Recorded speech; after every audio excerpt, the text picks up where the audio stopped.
Hello, everybody, and welcome back to Neutrality Studies. Today, I'm joined again by Nel Bonilla, a wonderful young researcher who already was on this show several times. Nel has a great substack of the name Worldliness, and she recently published a new article and a series of a couple of posts, which she entitled The Bunker and the Void, an introduction to a silent coup.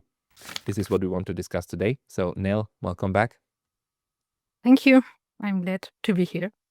I'm glad that you said yes, because you keep creating wonderful articles on Substack in which you usually try to look at different pieces of the puzzle that could help us explain the current war mentality that we are seeing, especially in Europe, but, the entire transatlantic network. And in The Bunker and the Void, could you maybe explain to us a bit your main argument, although I know that it's coming from several posts that you wrote originally, but you've actually tied it together. Can you give us the gist of it? Yes, it's a complex argument. So I would say the main argument, the main point is that we're currently in the phase of implementation. Well, let's start like this. We always say there are no plans, there are no strategies in the current geopolitical landscape coming from the West specifically.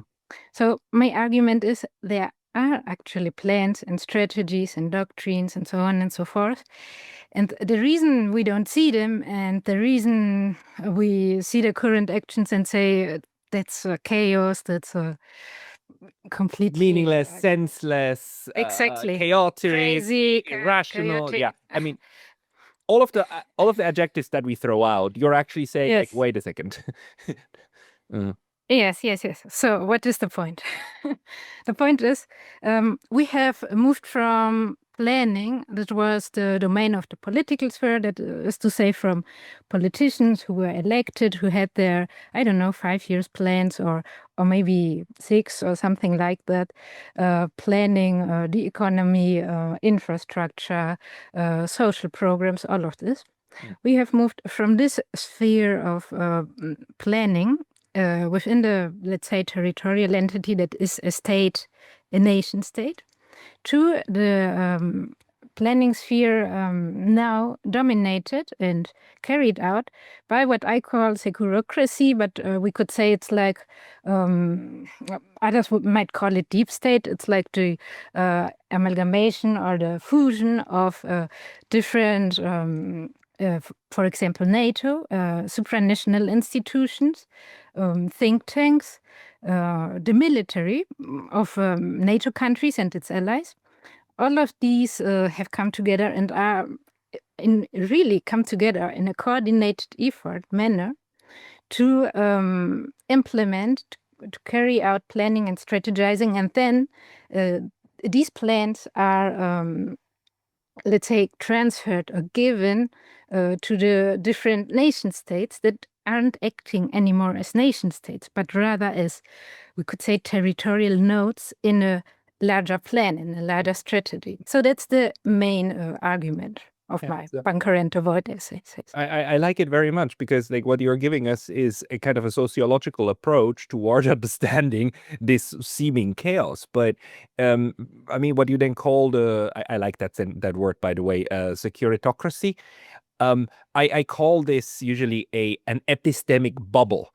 A group of people that for different reasons is mentally connected in the sense that they have a similar framework of the world. They share the same framework and they cooperate not by being, guided by a central entity somewhere in Davos, but by just coordinating among each other. And that then leads downstream to very negative consequences. At least if you have an approach like us saying look, we need to avoid conflict because the securitocracy all goes into they have tenets, right? It's a little bit like a sect, like a group, a shared religion, and some of their tenets are like deterrence. They cannot think not in deterrence. It's like everything needs to be deterred constantly, instead of thinking about like, well, how to make friends, right? How to not have enemies. That's just falls out of by the sideway. But can you maybe go a little bit into, you start off with the erosion of the military-civil separation in the West, and how that actually is at the one of the cores of how this securitocracy is now able to reign supreme. Yeah. Yes. So that's a quite interesting and terrifying point. So the erosion of the civilian and the military sphere. So how can we explain it? Again, let's start by this concept of planning that was, let's say, very common in the 20th century, like from 1910s to the 1990s, more or less. No, 1990s, not anymore. Well, it depends on the country. The point is, every country, what they did was they had their plans, but these plans were designed for what I call for planning for the future, for developing the living standards, the so-called common good, social welfare, and so on and so forth. So now if these new plans by the securitocracy, their aim is not planning for the future. No, it isn't. It is not even in the sense of trying to develop their societies in any positive or meaningful way. Instead, their idea or goal is, at least for now, to maintain the status quo, which they accept is a kind of what they call multipolar competition, where competition is not meant in the economical sense, but actually military. So that is their goal, to keep this status. So with their plans, what they then do is they override the plans of economy and social programs and health and infrastructure, in the sense that everything, absolutely everything, is planned and constructed and created and implemented with the foundational principle that whatever you have within society, within your country, is for military purposes. Everything from the human itself, to human being itself, to the railway, the street, the construction of houses, the construction of lighting, of waterways, of trains, of how the media operates, how discussion is framed and allowed. Absolutely everything is then tied to being part of this military plan. That because it's framed on this discussion or this doctrine of that there is now war everywhere, all the time, in every dimension and domain, and whole of society, no part of society is left out. Can you give a couple of examples that you think are very illustrative of this, and just to make it clear, like this idea of whole of society approach? I mean, they actually write these in these papers, in these white papers of military strategists that come out of think tanks and now increasingly come out of ministries, which is so scary. But can you give me a couple of examples that you're thinking about? Yeah, of course, my prime example is always Germany. Because, okay, they always do it best. Yeah, they are very open about it.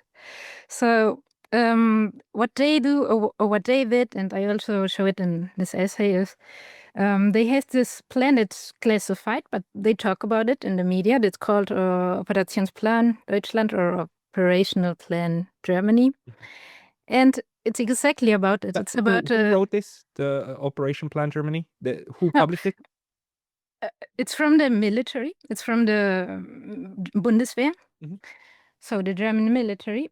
But the interesting thing is that we could say, okay, they are the publishers and it's classified, which means nobody of us has access to it. Only every part of society, or let's say every part of the government and NGOs, because again, whole of society, that need to prepare within the framework of this operational plan, have access to it, but others not. So, but okay, the German Bundeswehr published it, but actually it was planned even beforehand. So it's not like it was published, I think, internally in 2023. But it's not like it was a reaction to, with Russia-Ukraine war and so on. No. It happened, or the process of this planning, of this writing of it and so on, came at least because that's where I have a proof of 2017, where I found a slide from a round table of the Canadian military forces. And it was a general from the Bundeswehr who had a presentation there, probably with other allies and NATO and so on. And he showed them, he was actually from the, let's say, the central institution within the Bundeswehr, within the German military, that is tasked with future planning, the so-called future planning. Again, it's not really.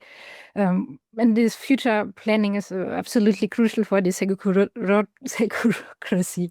So again, he then had these slides where he showed the German military or the German state will carry out basically the orders of NATO. We will adapt our national plans, capabilities, everything to whatever NATO's plans are. And so will the European Union. And so will its allies. And then they actually said, or in this slide, and Germany has a specific role within this future planning, so-called future planning. And the role of Germany is to be a logistical hub, which means that it's supposed to be a territory where tanks, where armament, weapons, where soldiers, and so on will pass through to the so-called eastern flank, which is another concept of NATO currently, which is like the combat zone that is close to Russia. And the idea is not only that, I mean, the idea is that actually armament and weapons from the US will then pass through Germany, not only from the US, but even there, and then through the eastern flank, to the eastern flank and through Germany. And therefore, Germany needs to implement and say, yes, we will do this, and start with the construction, which they are doing now. So when in 2023 or 22, they said, oh, there's the Operationsplan Deutschland in the news in Germany, they were kind of preparing the population for what is now happening, which is these constructions, this renovation of railway, of the streets and everything, and bridges and so on. And you can see in the news that they are always, oh, we built a new bridge or what have you. But it's all not for the people, for their benefit, because they want to pass military tanks over there, for example. So that's the most... that's the example I studied the most right now. So it's quite insane. So it's this approach that all things and anything you do on a national level must somehow be linking up to the military sphere. And we see that even in speech acts, right? We see how the mission, okay, let's use 5% of GDP for military. The only way that Germany can potentially achieve that is by actually building infrastructure that would be for civil purposes, but then give them basically up for this military planning. But it goes much further than that, right? Because the people who gave us this all of society approach, they also gave us things like cognitive warfare. And the battleground is not just the eastern, flank front. Although we don't call it Eastern Front because that would trigger negative associations with the past, which need to be explicitly avoided. But so it's not just on the physical front; it's also in the mental front. It's the enemy from within. It's all of society is a battleground. And these people in NATO, and at some point I will show that video, not this time, but in another video, they frame it like that. It's like everything is now a battleground. Can you talk to that a little bit? Yes. So exactly, it's not only the material world, let's say, the physical infrastructure and so on. It's also, yes, the mind. It's not only the mind, it's also the human being. It's not also, and not only the human itself, but society, communities. So everything is a battlefield. And what this means, or what I also would like to add, is that or what is so insidious about this, even the language they use permeates through media, through academia, and so on, which means that it's a kind of clinical language. So if we come to the example of the society as a battlefield, then we don't talk anymore about having discussions with the opposition or anything like that, but rather it's about how do you contain, for example, or expel a destabilizing factor of society, for destabilizing for the cohesion of society. And then you cannot, or the aim is, or the idea behind this, that you cannot argue against this. It's like objective. It sounds scientific. You can say, oh, this person here or this organization or whatever is destabilizing society. And right now we are in a state of kind of war, kind of peace, gray zone. We cannot have a destabilizing factor, so we must exclude person, organization, institution, etc. from society. Which is absolutely dangerous, because then what they also are doing is shrinking the space of finding different solutions. There is simply no space for talking about, thinking about solutions. There is just the creation of, as you could say, opinion corridor. Yeah. And then there is no way out, you could say. No way out, no way back. And the other thing is that people probably don't notice it. So. Yeah, it's a slow process, and it's a rewording of and a reframing of how we used to think about society, war, and peace, and about opposition. If suddenly opposition is not opposition, but propagandists and the enemy from within, then naturally the approach to that opposition then becomes something completely different. And we see that at the moment, how the European Union is now using foreign policy tools like the sanction systems in order to target the enemy from within, Jacques Beau and others, individuals who are being targeted for no crime that they committed, but for being a destabilizing factor, right? And the point, one of the points here though, is that do you think these people do that consciously of what they're doing, or do you think that this is like the mental framework that they work themselves into over many, many years? Because if you said like, okay, you can already find this planning in 2017, it seems like this is a progressive kind of mental meme that established itself and within which these people are now reasoning. Yes. Phew. So is it conscious? I would say for some, it might be conscious. I would say some, especially those that are, let's say, in the planning section of cognitive human domain, or how you call it, warfare, it's probably conscious. They know. But for all the others, maybe. What I like to, or what how I like to see it is, it's not so much about a cognitive framework work. It's like, I call it orientation framework, guiding. It guides the actions of a social group, an orientation framework. Everybody has one because everybody is part of some group. So yes, it's something we unconsciously have, and we act out of it. Yeah, so, and sometimes it manifests itself in the language we use. Like if you and I would refer to the Maidan coup of 2014, we out ourselves very quickly as having a specific framework, whereas people who say like the Maidan revolution of dignity, they use a different framework, right? So that's the kind of cognitive frameworks we are talking about. More or less. Yes, it's that, yes, but it's also like, in a very simple manner, it's the way we, for example, every profession has their orientation framework. So now, how does it come about? Exactly, comes about in a historical manner. So the more a group reproduces and uses the same patterns, the same way of thinking, the more they just have it and don't consciously think about it. But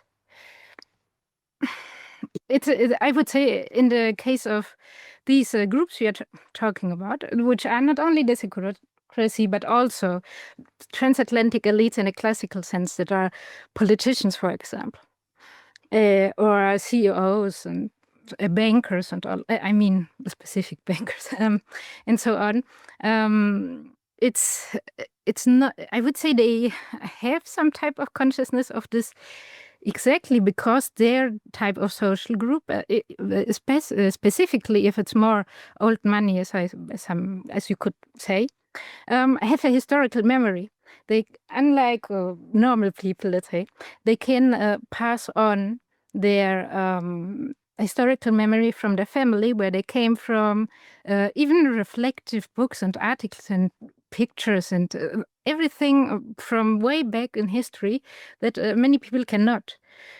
And from way back in history there, I mean, I don't know if I should go there, but the point is that there is where this orientation framework was developed, because it allowed elites, let's call them the ruling strata, to to create a worldview and ideology that would allow them to justify the way their societies work, their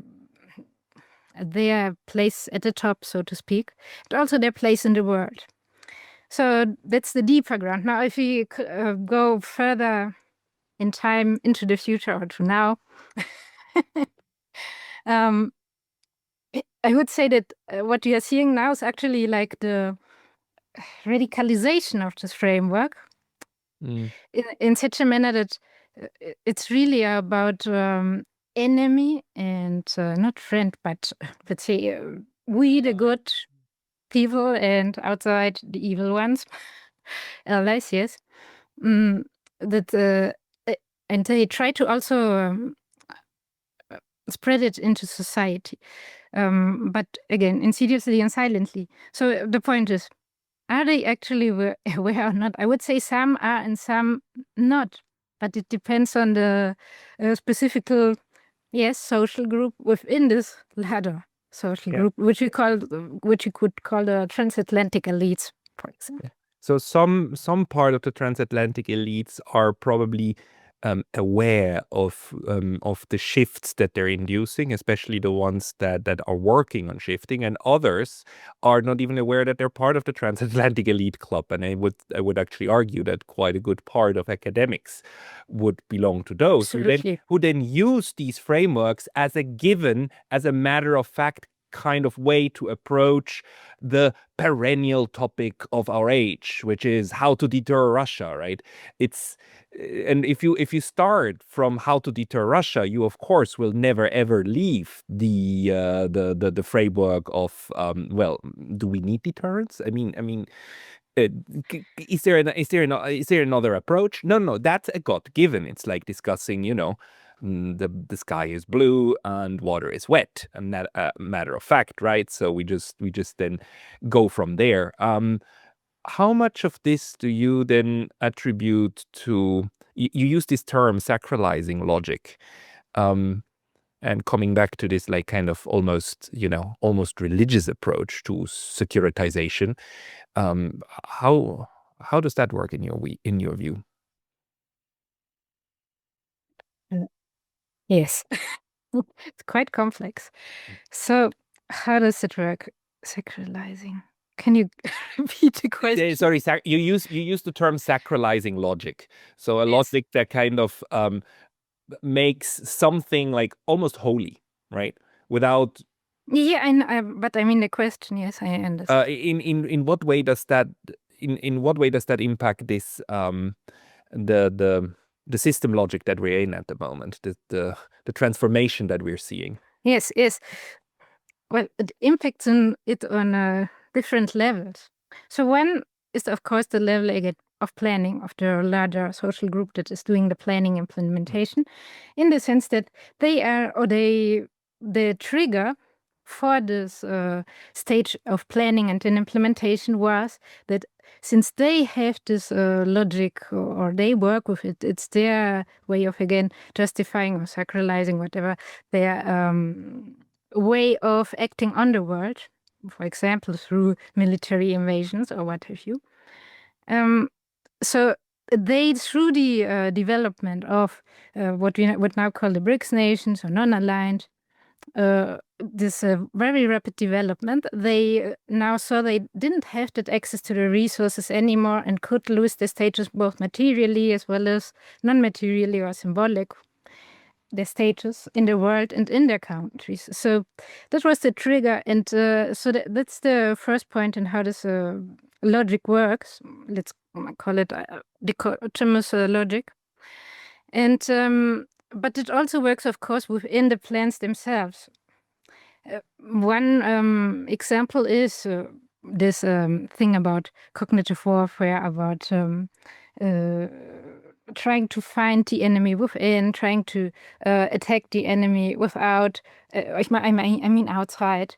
And I mean, it's in a way, also, if you have this logic, then you cannot, there's just no way, if we now talk about the geopolitical sphere, to negotiate, to use diplomacy, what else, to have any kind of real agreements, bilateral agreements between nations, to all of these things, international law, of course, too, all of these things are just not, you cannot have them anymore if you're absolutely into or absolutely operating within this logic. It just doesn't make any sense anymore, because if you do, then you are working with an enemy. There's just black, white, enemy, non-enemy. Yeah, because in the end, it boils down in terms of like what's going on psychologically of like good versus evil. And you cannot negotiate with evil, right? You cannot, because if you do that, evil will only take over. So in this framework, what we end up with is nothing else but the logical conclusion is fight. We must fight. And then the question is, how do we fight and how do we win, right? The question is not anymore whether we can avoid it. And this is maybe one of the things that explains why today in Finland and in Sweden, it seems that we have even less of a feeling of security now that they've joined NATO than before, because it's kind of clear now to everybody, yeah, we got to fight. And that's very scary. But this process took a long while and a long time, and it's also kind of it's treacherous in the way that it happens subconsciously to a lot of people. What do you make? How do you think that we went into this this transformation from a place where we try to plan a good society to a place where we are already kind of all subconsciously like seem to have agreed winter is coming, war is coming, let's prepare? Yes. I would say part of this, I mean, of course, part of this development was that this so-called unipolar moment in the 1990s, where the Western countries said, oh, okay, now we can really implement what we already wanted, which is a more capitalism, let's say, in order to, again, just keep their status in the world, in their own countries. And it has a self-perpetuating logic of amassing more and securing more. So that was in the 1990s. But they, as time went on, other countries did not, or they resisted in a way, economically specifically, in terms of technology and other things like that. And in terms of even trying to nationalize their own resources and all of these things. So these, let's say, larger shifts made, first they were emboldened. So in the 1990s, this also meant that there was more, through this process and also the 2000s, of more capitalism. There was also, in, let's say, the society actually lost, or societies lost cohesion, became more individualistic. And in a sense, this was what allowed this to happen, or this silent coup, as I say, to happen, because of people have lost or do not even remember anymore that there was once a time where a government could actually plan for social housing or for better healthcare or I don't know, all of these things that have to do with the social sphere. People maybe do not remember it anymore, or if they do, which is also another point, through elections, see that this isn't changing. So there are several layers to it.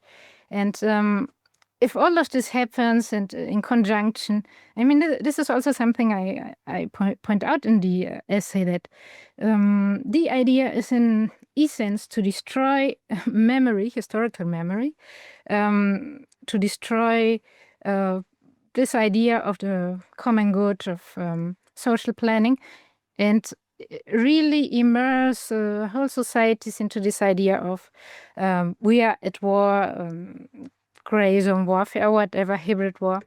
And if this happens, then, I mean, with the context of the 1990s, of the 2000s, where social cohesion and so on was crumbling a bit more and more, then I would say, I mean, I think there we would probably need a bit more of a social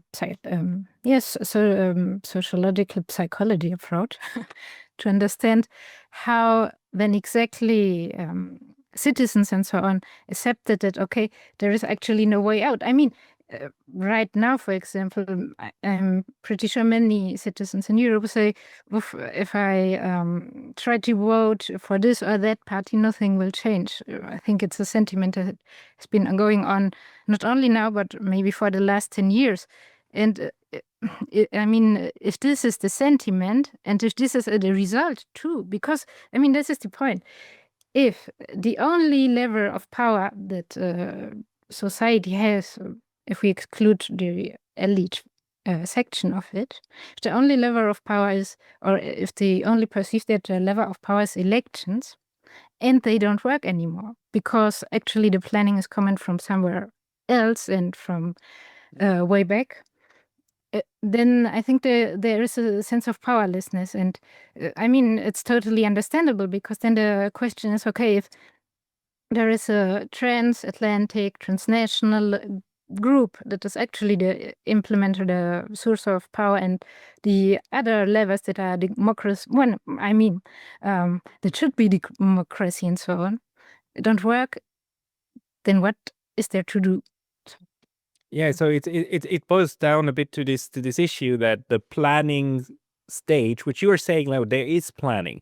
We're just not seeing the way that these plans are being done, because they're actually being implemented in front of our eyes, and they've been going on for 15, 20 years.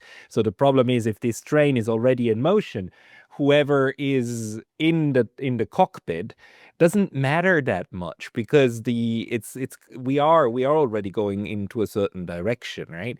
And you cannot replace the entire engine and everything overnight by just replacing the people at the helm, which is why we have such a continuation of effort. Although, I mean, one must say there are a couple of signature policies that, you know, might contradict this view of inevitability. I mean, you could see how under Angela Merkel, Germany clanged to its Nord Stream project, right? Because Angela Merkel seems to have had a more multivectoral understanding of Germany's economic needs, whereas that once that was shut down, it's now out of the way for good. But that itself was, of course, a goal of one section of the securitocracy, which then gets to implement certain key aspects. What do you think about that? Well, I think, yes, you're right. Of course, there are always factions, always different groups with slightly different interests. However, I would say, for example, Merkel was slightly before, not totally before. I mean, she was like at the beginning of this planning stage, but it was the beginning. So I would say the actual phase were the coordination, because at first it was more like, I would think, or like I'm observing it, it was more in the 2014, 15, 16, 17. It was more like separate planning that was discussed among the allies.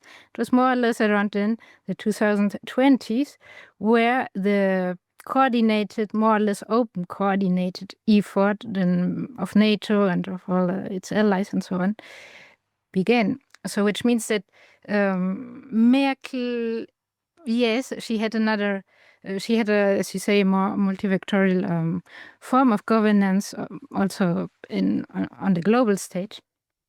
Because there was still this opening, there was still this door towards it. Now, it's interesting because it actually means, as you say, there are different factions, or there were different factions, but the point is, are there still different factions? And if there are, is any of these factions has it enough does it have enough influence actually?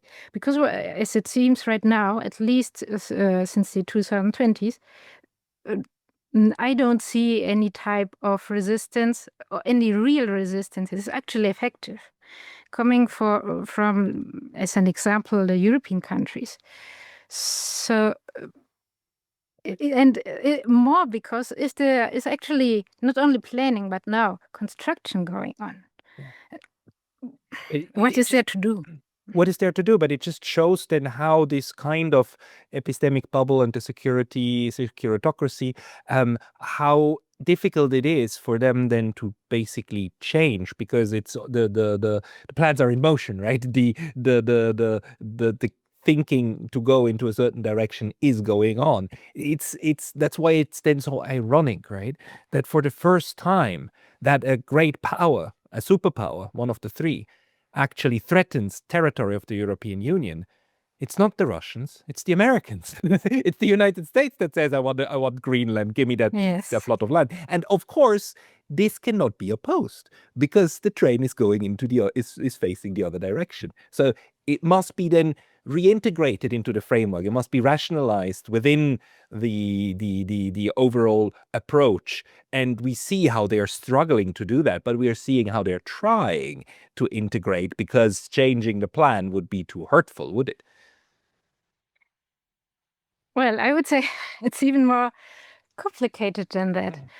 Or it's not as let's say on the surface we see one thing in the actions in the geopolitical order and development within the NATO framework, allies, and so on. For example, this topic of Greenland.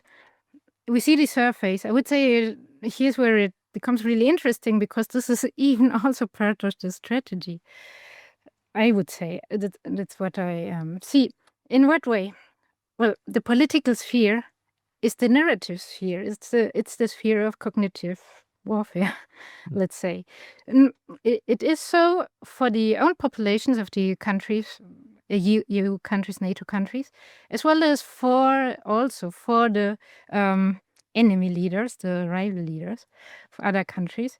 So all of these movements that seem kind of irrational and chaotic and so on, and they are part of these movements, these plans, because they actually have within their plans this idea of strategic ambiguity, of which means we need to make the enemy credibly believe that what we are doing is for real. So this would be I would say this Greenland issue could be such an approach, but it is also for the countries within NATO, in the sense that the point might be, I'm not saying it is 100%, but it might be to, on the one hand, show the Europeans specifically, oh, look, the US, it's crazy and so on, we need to rearm. On the other hand, say, oh, okay, we will now send NATO there, and we need to protect Greenland, the Arctic, and so on, and show or make it as credible as possible that this is the way to go, and to normalize it, of course, too. And for the US population then to say, oh, look, Trump is such a, I don't know, great leader, or whatever. So it serves multiple purposes. Many of the current developments we have seen in other countries, Venezuela, Iran, and so on, serve these different purposes that seem chaotic but are not, or it's controlled chaos, if we could say it, because it's also, on the one hand, I say cognitive warfare. On the other hand, it's also about bleeding out the enemies and finding a strategic window to then, or a black swan event to then maybe win. So it's while it looks chaotic on the tactical level, there is a strategy behind it. I mean, you're going in a very similar way as what Brian Berletic argues, that look, for all the fanfare about the US breaking with Europe, for all of the rhetoric and all of the unprecedented acts, it's still within the overall approach that you find when you read certain Rand Corporation papers of strategic sequencing, of Europe fighting the Russians while the US then is gonna focus on China, and somehow you have to package that, somehow you have to create the shifts necessary in order to go to that direction. And what we're seeing has already been laid out quite a while ago, and it's actually, we are in an implementation phase, not necessarily by outright deception, and not that all of it goes always according to a detailed plan, but the overall direction is still what has been laid out by the security state and the transatlantic security community, that, overall still on track. that kind of approach. Yes, exactly. It's like that. Absolutely. I mean, these think tanks like Rand, they are. I mean, that's what. Or let's explain it like this: the securitocracy consists of people that have career trajectories that go through, for example, but not only, the military, then a think tank, then maybe some security position in some country, US or Europe or anywhere, and then, I don't know, to some venture capital firm, I don't know, or technology corporation, etc. So these are the kinds of career trajectories they have. And then they write these strategy papers. And yes, they are, I would say they are like pieces of this larger puzzle that has already been laid out, these smaller strategy papers. They only say, okay, here is the vulnerability, here is the thing that we need to do for the population to believe it, etc. So yes, in a sense, it is this kind of approach that there are already plans in place, not in the sense that, oh, they work and, oh, they will. It's not even about working. Again, it's not. It's not about that the plans will work. It's rather about, how can you say? It's about trying to just poke the enemy, not poke, but make him bleed, and all the time, and now more so. So that this is why we see such an intensification in tempo and quantity, not specifically in quality, but quantity, to make them see, okay, we are doing this in earnest, we are serious about this, and they are testing all kinds of things, from red lines, from the reaction of their rivals, from the specific military strategies or tactics they used, from the weapons. So these plans allow them to test out, as well as to slightly weaken, slightly use the attention, resources, and so on of the rivals. So this is like a very complicated thing. Yeah, but basically you're saying, look, the West is not as weak as it seems. It's not as falling apart as it seems. It's actually there's things going on. One more thing. I mean, one thing that I find fascinating is, of course, what it does to the societies, right, within our Western sphere. And you call this the shift toward a bunker social contract. Can you explain that one a little bit? Yeah, I will. So if the normal, or not normal, if the previous social contract of the modern Western state was that the state, that the citizens has rights but also duties, and the state in turn, or the government in turn, provides the space, etc., for the pursuit of happiness and so on. Well, now the social, and also no, another social contract is not about this. It's just about being able to live within the territory of the state, but not without even the possibility of knowing what's real. You have to accept the reality of this particular nation state, and you are rather a resource than something to be protected or something that the government, the state, is working toward. Yeah, we are moving, and you call that in the essay, from being a subject of rights, of in order to prosper within the state, toward being an object of security. So we have to do our part to keep the state safe, instead of the state is here in order to allow us to maximally benefit from what we've got around us. Yeah, that's basically it. It's not. I mean, it's just so insidious, because it's not anymore about having a society that is part of a nation state, and the society consists of all of the groups, let's say the working class, the capitalist, or however you want to call them.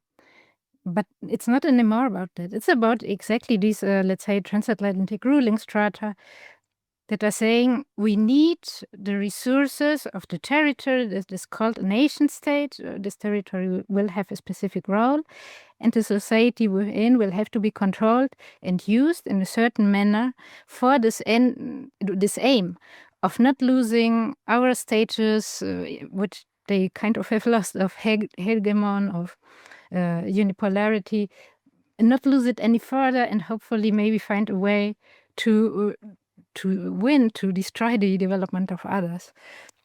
Yeah. It's a very dark vision, and it actually goes hand in hand with something that I see here, that we, at least 10 years ago, the discussions in academia about human security were real. Like, how to create an comprehensive kind of form of security, a people-centered form of security that people also feel safe and prosperous and so on.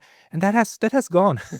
That's not really a discussion anymore. Security today, funnily enough, I don't hear discussions of what actually constitutes security.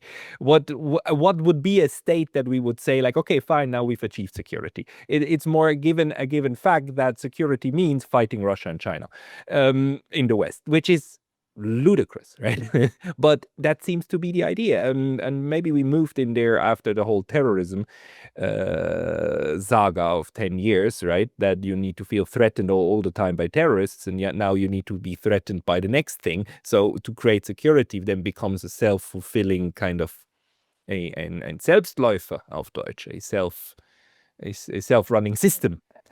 Yeah, and I would add something else in terms of academia. I studied, not way back, but more or less way back, geography, specifically planning, urban and regional planning. And I studied in Germany. And the interesting thing is that even back then, it was not at all about finding solutions to social problems through planning. They taught us about these frameworks, these ethos, and all of these ideas, these concepts in history. But the development of the planning sphere as a job and so forth was not anymore about that. It was more than that. To say, oh, I want to actually tackle a social problem.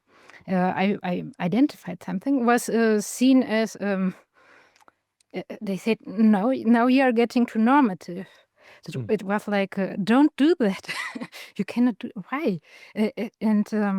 So, and I think even this development of academia, where it's technocratic and not at all anymore about analyzing society and what can we do for its betterment and so on, or the world.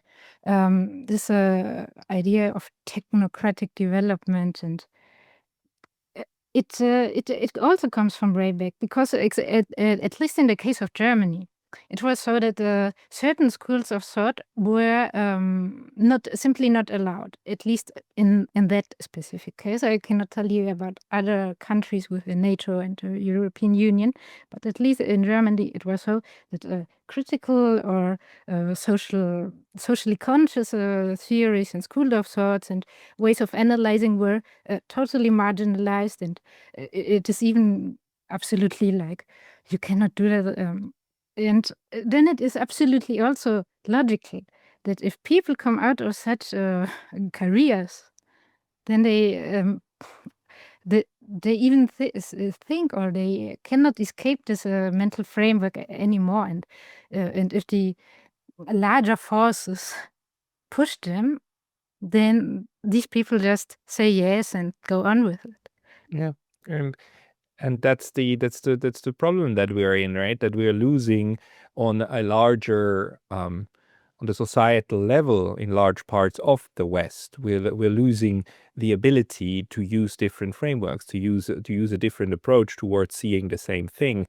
And that is actually something that is being praised, right? Because we need, and I kid you not, people use the expression of a common understanding, a common enemy perception.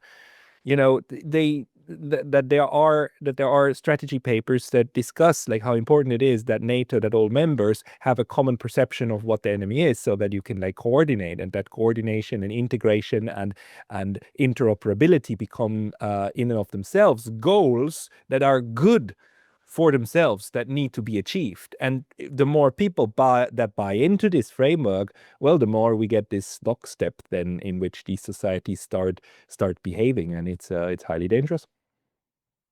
Yes, it is. Not to mention the danger of escalation just by the external acts of these actors. Yeah.